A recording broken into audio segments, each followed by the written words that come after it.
Hello friends, today we're going to be doing some glazing on our clay projects. So a couple things to review in terms of glaze. Glaze is not paint, it is a mineral coating that we put on our projects. So it's like this when it's dry, but when it goes into the kiln and bakes, it turns shiny and smooth and the colors get brighter. So that is dark green before it's baked, and that is dark green after it's baked. Pretty big difference. So today we're going to go through where the glaze colors will be in the room, what colors we have currently, how to apply it to your project. But know that you're going to have to leave your project here today for me to bake it before I can give it back to you. So we have 12 colors of glaze in the room, and there will be 2 colors at each table of our 6 tables. So over at the green table will be the 2 greens. That's a light green and a dark green. At the blue table, there will be 2 blues. The light blue is the blue yonder color, is kind of a turquoise, and dark blue is called moody blue. It's a deep azure sapphire blue. And you can always tell when you go over to the table and you're looking at the glaze in the cup and you're not sure whether that glaze is what you want. Look at the bottle that's next to it. It should have a color name here on the front on the bottle somewhere, so you can check and make sure you have the right one. So greens are at green, blues are at blues. That's pretty easy. Over at the yellow table, we'll have yellow glaze, looks like that, and white glaze. At the orange table, we have the orange, looks like this, bright orange, tangerine color, and black, kind of like Halloween colors together over at the orange table. And then at the back, at the purple table, we have purple, which is this color, and brown. I don't have an example of, but it's a hot cocoa brown color. So we have purple and brown over there at the purple table. And then at the red or pink table, we have this pink color, it's posy pink, and hot tamale, which is definitely a much brighter red. So this is pink, this is red. Now, in order for these glazes to look this color once they're baked, there's a couple things you need. You need to make sure you have a clean brush every time you go to a new glaze color. And I suggest getting a medium-sized soft bristle brush and a small one for any details that you might want to paint. Please make sure your brush is clean. If it's not, you're gonna get these oozy, messy spots in your glaze.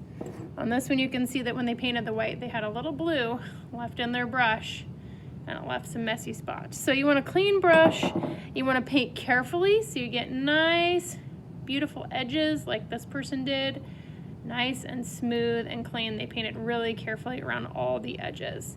And you want 2 to 3 coats. That means I'm going to paint the glaze on, let it dry for about 30 seconds to a minute until it looks chalky, and then paint a second coat. That's gonna make sure that your colors are really bright. If you only do 1 coat, your colors are kind of see-through. They don't look very good. So you need clean brushes, you need to paint carefully, and do 2 coats.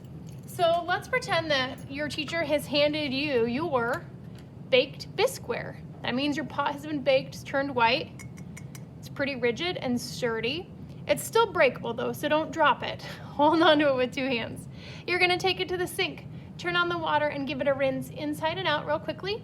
Turn the sink off and let any water drip out of your pot or off of your project. The rest of the water will soak in to the clay body. It will feel kind of cold, but not wet to the touch. That will fill the inside of the clay so that the glaze will go more smoothly on the outside. Then I'm gonna take a paper towel and place it underneath my clay project like a placemat, and I'm gonna grab 2 clean brushes. Now I get to move to as many glaze colors as I wanna use in the room if I'm in 4th or 5th grade. 3rd graders who glaze only use 1 color for their whole project. So whatever you choose, you're gonna stay there the whole time to finish painting all 1 color. Once you move to that spot, you're gonna sit down and the teacher will pour you glaze in a cup like this and you'll start painting. Now for 4th and 5th graders who have texture details on their pot, like these flowers, one technique that you might wanna try is dipping your brush into a dark color paint or glaze and painting it down into your details. And then we'll wipe off the excess glaze on the surface, and the dark will only stay down in those little tiny dents. This is a great way to make sure your detail shows up and it's painted neatly. So right now it looks really messy. What I'm doing is I'm dipping my glaze down into all that texture, tapping with the brush hairs, tap, tap, tap, down in all of those little dents. And you have to use a dark color for this, otherwise it doesn't end up showing up among your other glazes. Okay, so let's pretend that I had that done all the way across my pot. And I'm ready for the other colors that I want on the surface of my pot. I'm just gonna take my sponge at the sink area and I'm gonna remove all the glaze on the clay that's sticking up. So I'm gonna wipe and wipe and wipe away all the glaze across the surface, and you can see what's staying on the pot is down in the texture or the cracks. And that's great because now I'll be able to see my design, but I can paint the rest of it with different colors. So you don't have to do that, but that's an option if you have a lot of texture. You would want to do that first because you don't want to paint the rest of the colors and then wipe over the top. It would ruin your design. So if you're doing this dark down in your texture, do that first. If you're not doing that, or if you already have that step done, then you can move to colors. So if I wanted yellow for my flowers, I would move to the yellow table. I would dip my brush, tiny one for details, into the glaze, and I would just paint it on carefully wherever I wanted that yellow glaze. And then I'm going to give it a minute or so to dry. I'm trying to paint as carefully as I can using the tiptoes of the brush. And then I would go and paint a second coat once that dried. Now, while that's drying, I think I'm gonna go switch to a second color.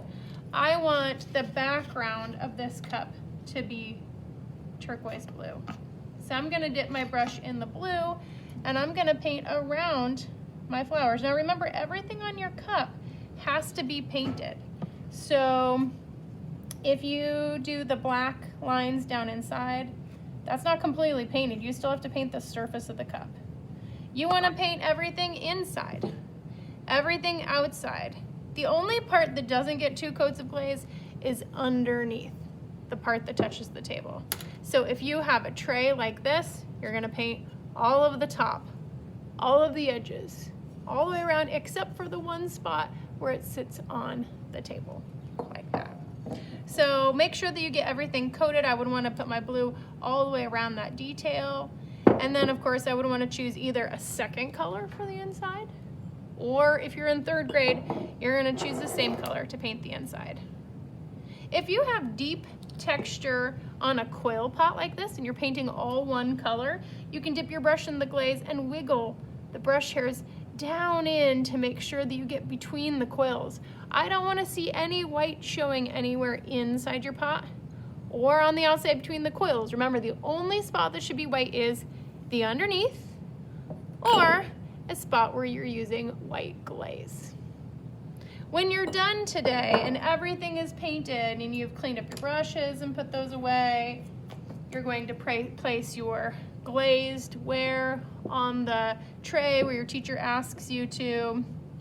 Then we're going to wipe the desk spaces clean and let your teacher pour the extra glaze back into the bottle for others to use. We don't want to wash that down the drain. We want to save as much as we can for other classes so they have lots of colors to choose from.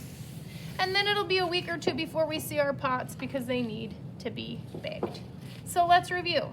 Wash your pot first. Second, get a paper towel and brushes. Third, you're going to move to the colors that you want to use today. 3rd graders only get 1 color. 4th and 5th graders can move to as many colors as they like.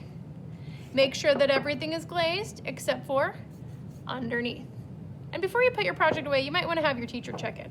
Have them check for spots that you might have missed along the edges or in between colors. We really want to make sure that they are covered. Have fun glazing today.